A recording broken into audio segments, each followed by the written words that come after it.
Olá, seja muito bem-vindo. Está começando mais um Dia de Campo na TV.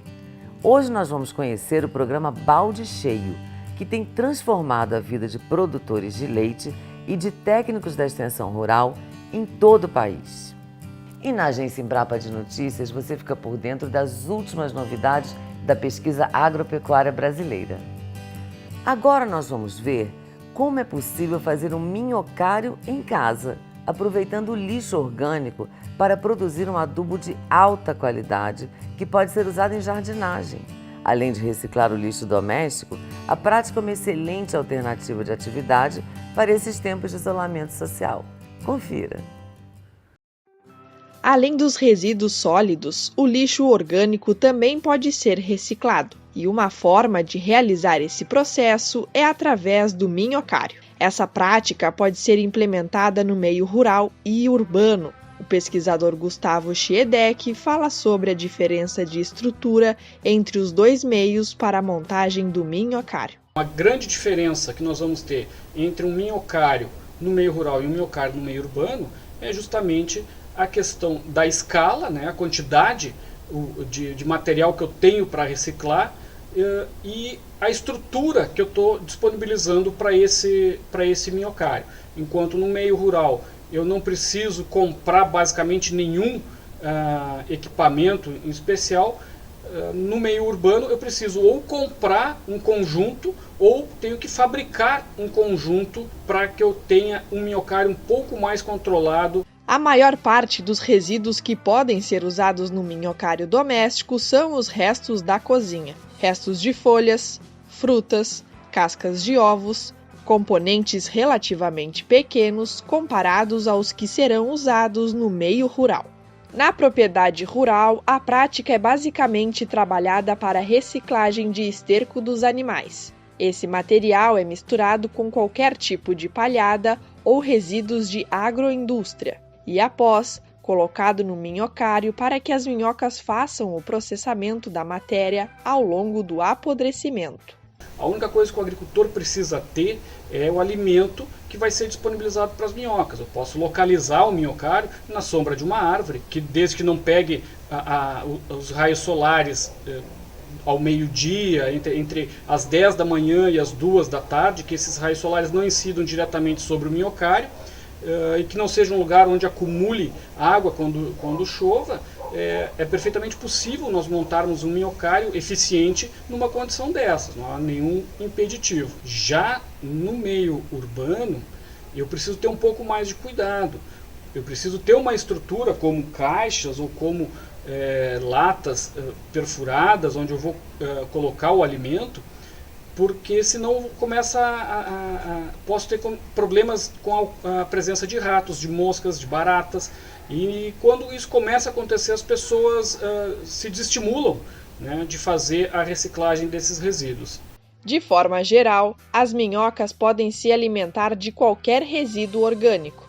Porém, Gustavo ressalta alguns tipos de sobras no meio rural e urbano que podem ser evitadas. Além dos cuidados mencionados pelo pesquisador, no minhocário doméstico deve-se evitar materiais ricos em proteína, como restos de carne vermelha ou de peixe. Já no minhocário da propriedade rural, deve-se evitar a inclusão de estercos que não passaram por um processo de maturação ou que estão contaminados por algum produto. Os estercos de suínos ou de aves são estercos muito fortes, precisam passar por um processo de pré-compostagem, que nós chamamos, para que a gente consiga justamente tornar eles aptos para as minhocas. Já no meio urbano, os resíduos que mais dão problema, com maior frequência pelo menos, são os resíduos de cebola e de alho. Alguns outros materiais eventualmente podem causar problemas quando no processo de degradação eles liberam alguns gases ou alguns compostos que são tóxicos ou irritantes às minhocas. A seguir, Gustavo mostra o sistema do minhocário doméstico que utiliza em casa. Na caixa superior são colocados os resíduos orgânicos. Ao longo do processo de degradação, as minhocas sobem para esta caixa e realizam o consumo da matéria orgânica por meio de sucção. Então o que nós temos aqui? Eu uso palha de serraria. mas é a maravalha grossa, não pode ser aquela maravalha fina.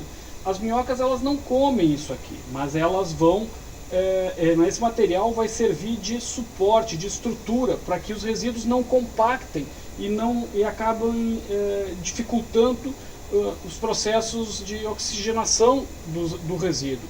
Como é que eu faço o meu processo?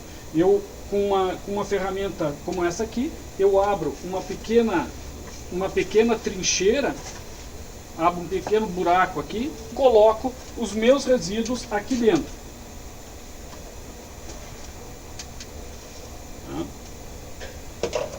E para que não ocorra a formação de resíduos ou surjam muitas mosquinhas nesse processo, agora o que eu faço? Eu fecho isso aqui por cima. A caixa inferior é onde o resíduo está em fase de degradação.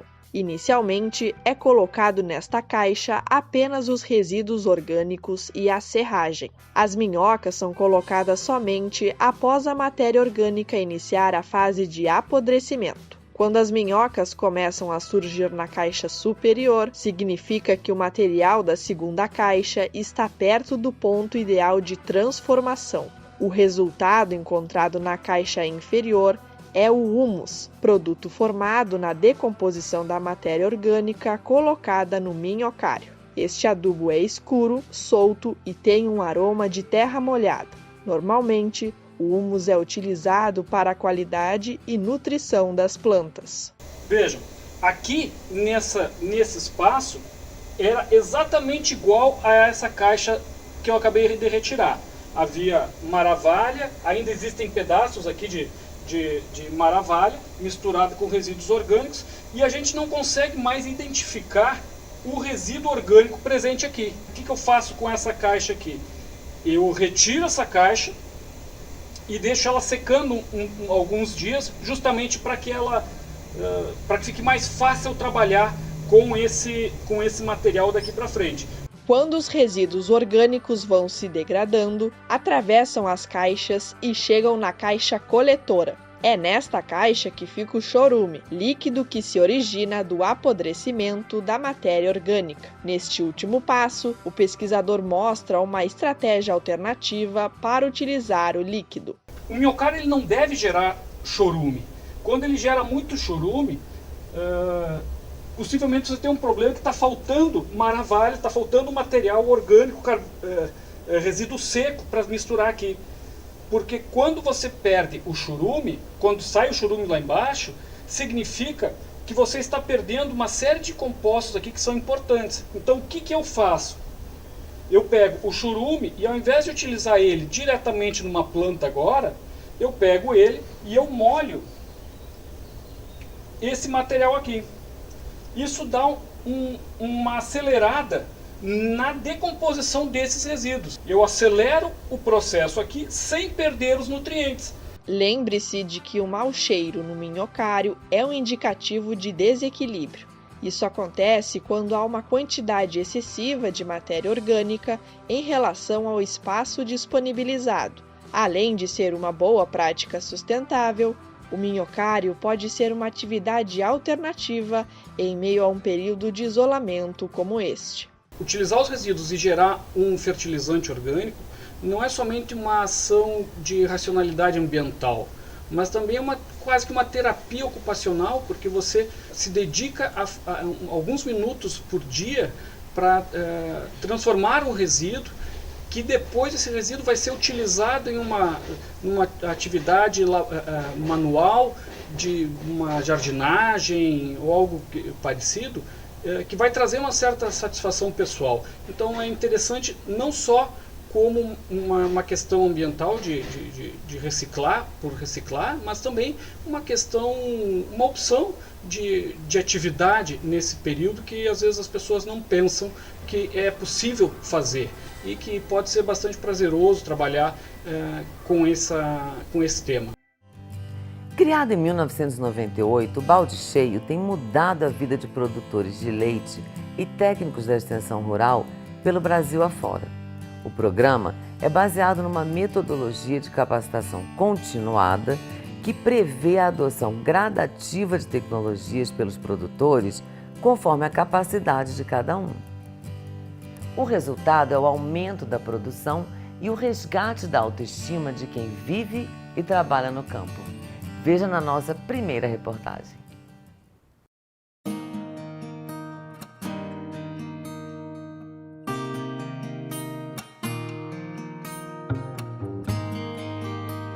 O balde cheio tem transformado a vida de produtores de leite de todo o país. Mais de 1.800 produtores fazem parte desse programa, que envolve vários centros de pesquisa da Embrapa, instituições de assistência técnica e extensão rural, entidades privadas e órgãos públicos municipais, estaduais e nacionais. O balde cheio é uma metodologia de capacitação continuada focada na qualificação dos técnicos da assistência técnica e extensão rural. Há 22 anos, o programa leva capacitação, tecnologia e uma vida melhor para o homem do campo e para os animais. O objetivo do balde cheio é promover o desenvolvimento sustentável das propriedades, com aumento da produção de leite e da dignidade do produtor. São muitas histórias de trabalho duro e suor, mas recompensado com retorno econômico e melhora da autoestima. O chefe de transferência de tecnologia, André Novo, da Embrapa Pecuária Sudeste, que fica em São Carlos, no estado de São Paulo, unidade da Embrapa que iniciou o programa em 1998, diz que a produção média de leite no Brasil é de menos de 100 litros por dia. No programa, a maioria produz mais de 200 litros por dia. O programa Balde Cheio, por ser um trabalho de longo prazo, são mais de 20 anos aí na estrada, tem acumulado uma série muito grande de boas histórias e de números em todas as regiões do país.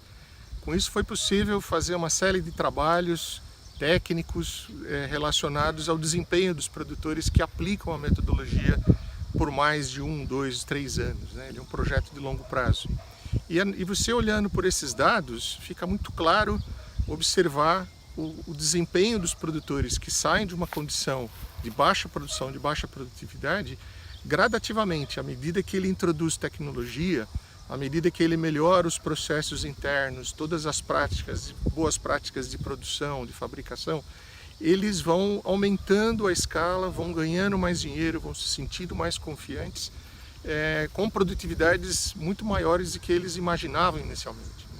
Tem sido possível aumento de 4, 5, 6 vezes uma produtividade que o produtor nunca imaginava poder conseguir naquela área, que normalmente são pequenos e médios produtores. Por exemplo, ultimamente fizemos um trabalho com produtores no estado de Minas Gerais, foram mais de 400 produtores em diversos estágios de produção e ficou muito clara essa tendência de crescimento.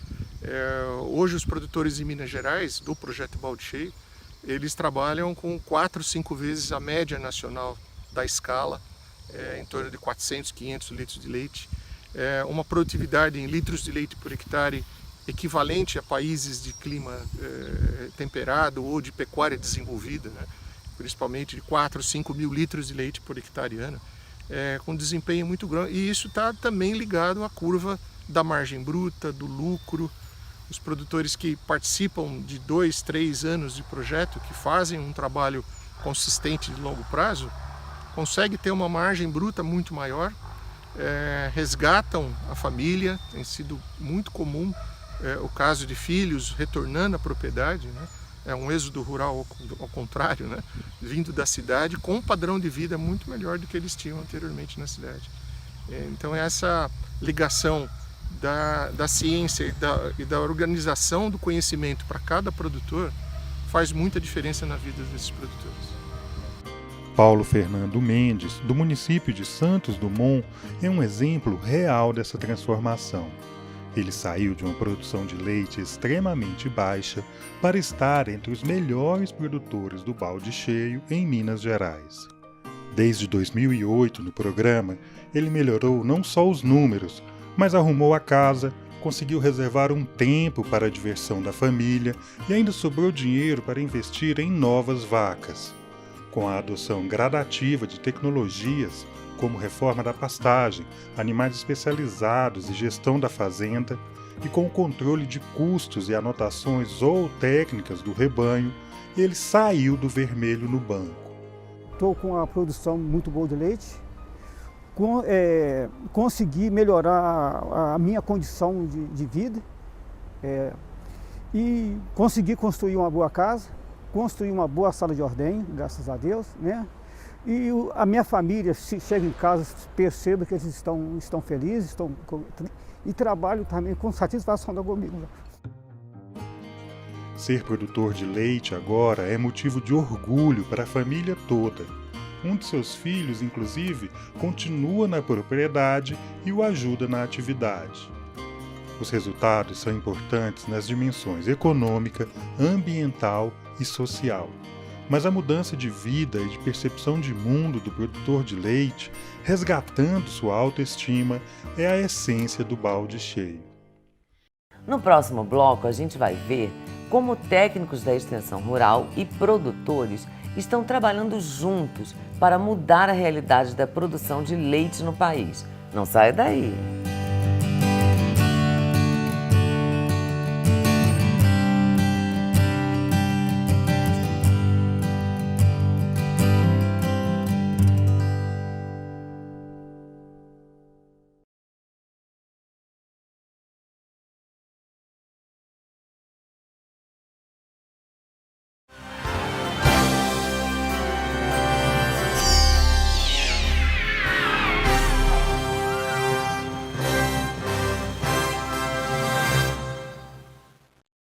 Estamos de volta com o Dia de Campo na TV para continuar falando sobre o programa Balde Cheio. A parceria entre pesquisadores, técnicos de extensão rural e produtores é fundamental para o sucesso do Balde Cheio. Esse trabalho em equipe vai muito além do relacionamento profissional e exige dedicação, conhecimento, criatividade e muita sensibilidade para entender as necessidades de cada um. Acompanhe na nossa segunda reportagem. A tecnologia faz parte do balde cheio. Ela é adotada em diferentes graus e gradativamente, dependendo do potencial e da realidade de cada propriedade. Técnicos e produtores decidem juntos. Nada é imposto, segundo o pesquisador Arthur Chinelato de Camargo, o idealizador do programa. Sempre de malas prontas para visitar e mudar a vida de alguém, Arthur tem centenas de histórias comoventes de gente que superou a pobreza, a desmotivação, a falta de fé. Para o pesquisador, o que importa é ver o brilho nos olhos dos produtores e de suas famílias com os resultados alcançados. O técnico, ele não basta ser um engenheiro agrônomo, médico veterinário, zootecnista, técnico agropecuário, técnico agrícola. Nós temos biólogo no balde cheio, temos administrador de empresa, temos geógrafo. Então, basicamente, a gente trabalha com pessoas interessadas em atuar na atividade leiteira. E de uma forma simples, a gente capacita essas pessoas. E tem histórias interessantes, como lá o Lúcio, no Espírito Santo, que atendia um casal, noivos, né, perto de Linhares, e eles perguntaram para o técnico quando é que eles podiam casar. Aí o técnico falou: vocês podem casar a hora que vocês quiserem, né? Não, mas para isso nós precisamos de dinheiro para casar, para ter uma vida decente. E aí ele perguntou: mas quanto vocês querem, né? E aí ele falou, eles falaram: uns 5 mil reais por mês já dá para a gente casar. E aí o técnico fez uma evolução do rebanho, fez uma evolução da propriedade, do desenvolvimento, de acordo com os recursos que eles tinham, e 2, 3 anos depois casaram, porque conseguiram cumprir aquela meta que eles tinham esperado. E muitos deles já foram convidados para ser padrinhos de filhos de produtores, já foram convidados como padrinhos de casamento, e assim por diante. Então, é muito diferente a situação de uma indústria, porque o industrial não se envolve com a família dos operários, né? Ele, na hora de mandar embora, manda, mas ele não sabe a situação daquela família. Ali na agricultura, você se envolve completamente com a vida do sujeito. Ele às vezes tem um parente doente, um filho com problemas, e você tenta ajudar de toda a forma possível. Então não é só simplesmente fazer a parte técnica, é muito mais do que isso. O trabalho diário com famílias e propriedades diferentes exige do profissional da assistência técnica dedicação e criatividade, além, é claro, de conhecimento técnico e bom senso para lidar com o produtor considerando a realidade de cada um. Todo o meu mestrado, toda a minha escola foi na área de confinamento, que é animal de alta produção, de alta exigência. Então era assim, fechar a dieta desses animais, fornecer todos os nutrientes que elas precisam. E quando eu fui no primeiro treinamento do programa Balde Cheio, eu descobri que a vaca no Brasil passa fome. Isso para mim foi assim, mas eu já estou trabalhando, né, com vaca especializada, mas aqui o animal passa fome, e essa é a realidade. É com isso que eu me deparei quando eu saí para o campo, quando eu fui trabalhar. Eu vi que realmente essa era a realidade. Então, o Balde Cheio só acrescentou, porque ele me deu a oportunidade de aprender uma demanda de produtor que eu não conhecia. De acordo com André Novo, o técnico precisa aliar conhecimento com a realidade de cada produtor. O Balde Cheio tem essa característica, né, de capacitação prática do uso do conhecimento ligado à produção de leite. Cálculo de ração, adubação, o técnico tem que saber interpretar análise de solo, fazer dieta, pensar na irrigação, isso tudo é muito importante. Mas tem um outro lado que também é fundamental, é o técnico entender os aspectos sociais daquele produtor que ele está assistindo. Ele tem que fazer essa ponte de ligação entre conhecimento disponível e aquilo que o produtor realmente precisa. O que vai resolver as dores desse produtor?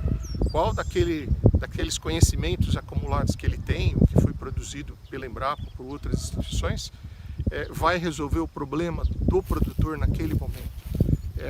Essa escolha e seleção de tecnologias é importante, considerando sempre esse aspecto social. O que está acontecendo dentro da dinâmica da família?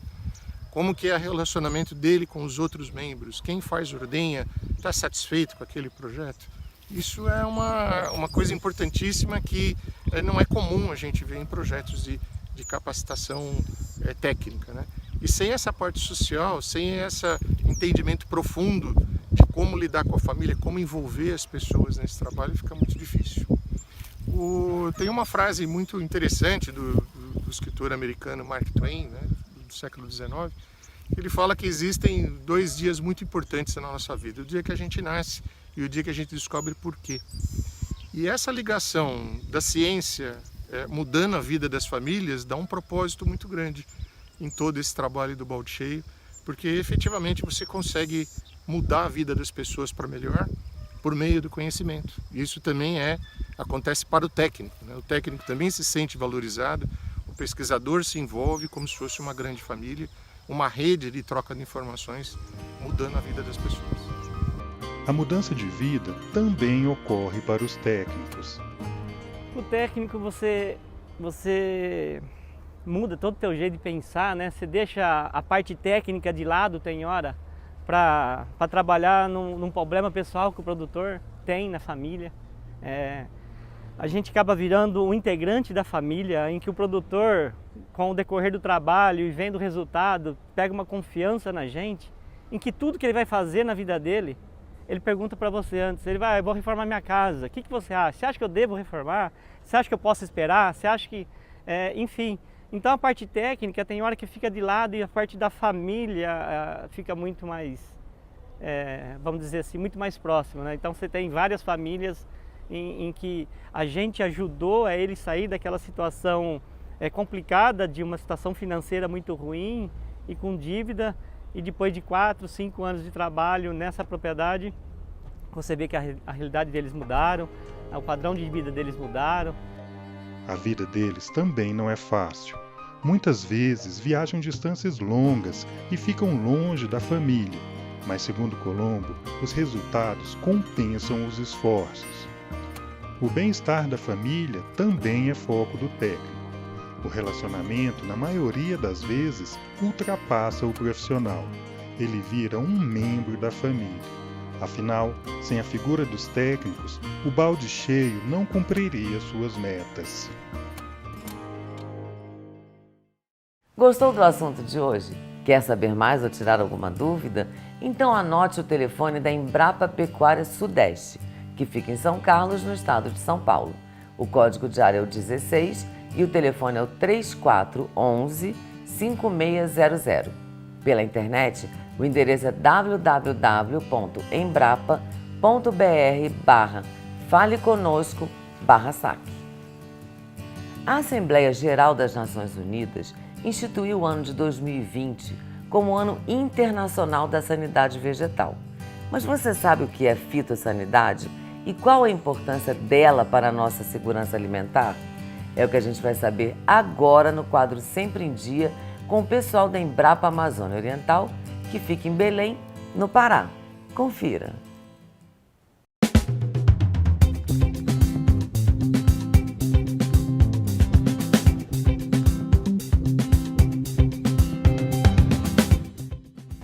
Olá pessoal, o meu nome é Ruth Benchimol, eu trabalho na Embrapa Amazônia Oriental com a área de fitossanidade, que nada mais é uma medicina de plantas, como cuidar da saúde das plantas. E o objetivo maior da fitossanidade é proteger essas plantas de fungos, bactérias, insetos, plantas daninhas ou qualquer outro agente que possa interferir na produção das plantas no campo. E para vocês terem uma noção da importância do tema fitossanidade, a Assembleia Geral das Nações Unidas instituiu o ano de 2020 como o Ano Internacional da Sanidade Vegetal. E com que objetivo? Justamente de disseminar esse conceito de fitossanidade para o público em geral, para a sociedade e para os tomadores de decisão, mostrando o papel que tem a fitossanidade na segurança alimentar e na proteção do ambiente e da biodiversidade.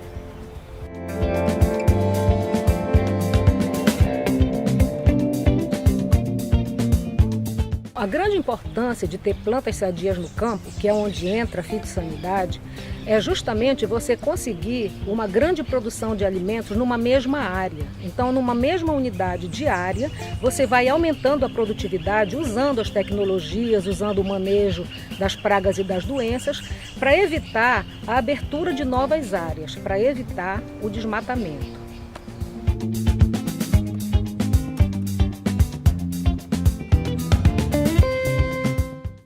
E o que fazer diante da ameaça à produção de alimentos? Em nível global, nós enfrentamos um grande problema, que é a disseminação desses agentes, que são os vírus, os fungos, os insetos, as bactérias, de uma área onde eles ocorrem para uma área onde eles não ocorrem. E isso se dá de que forma? Se dá através do trânsito de material vegetal contaminado. Então a fitossanidade entra fornecendo subsídios para a legislação das importações e exportações desse material vegetal, tá? E também até em nível local mesmo, de uma propriedade para outra vizinha, a regulação do trânsito de material vegetal.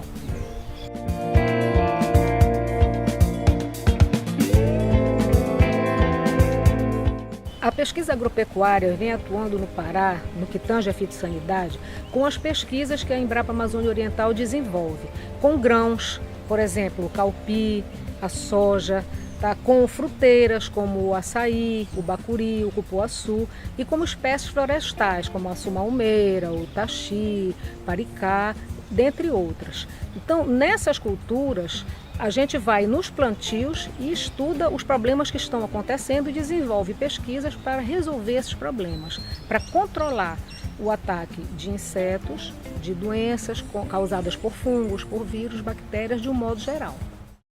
Fique com as novidades da Agência Embrapa de Notícias. Acompanhem!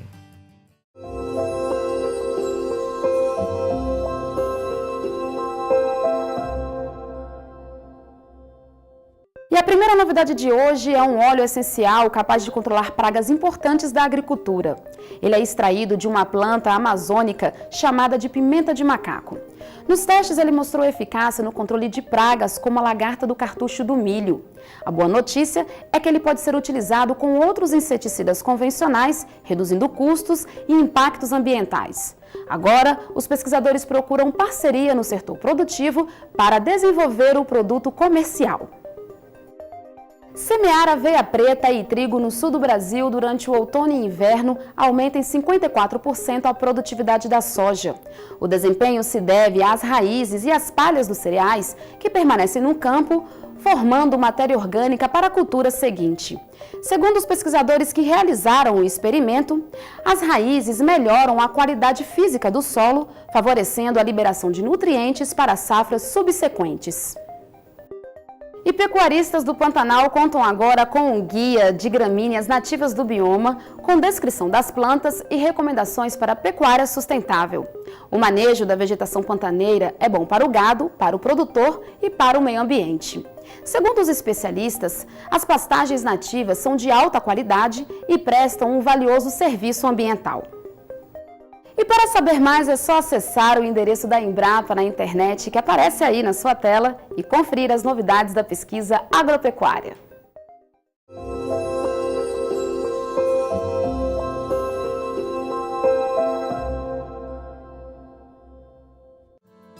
E o Dia de Campo na TV fica por aqui. Para assistir a outras reportagens do programa, acesse www.embrapa.br/Dia de Campo na TV. Até mais, tchau e se cuidem!